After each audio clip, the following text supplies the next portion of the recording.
good morning. It's Mark. I have a great idea I want to share with you. Now, this is for you. It's not for me. So here's the deal.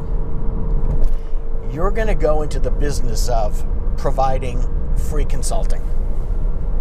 Well, actually, it's not free because you're going to spend,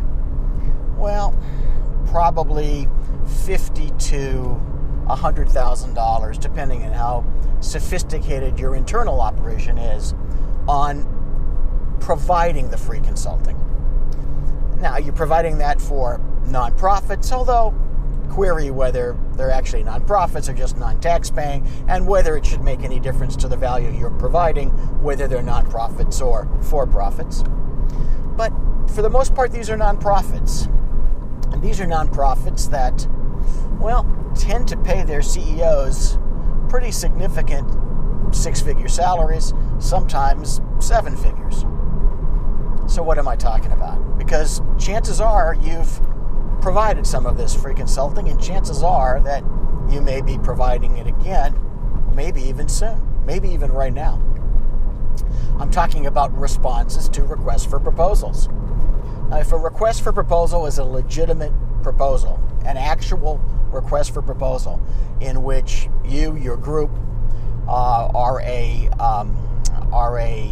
competitor for a contract that is going to be fairly underscored, bold, italicized, considered, then of course there is a price to throwing your hat in the ring, and that is providing a response.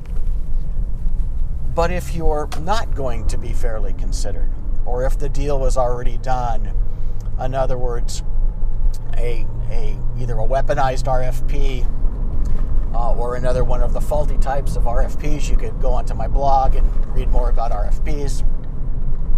Then basically what you're doing is you're being given a set of circumstances, and you're being asked as to how you would respond to them, whether it's how they'd be staffed, what your costs are likely to be to perform the services, because that ties into stipend support. And you're doing all that for free.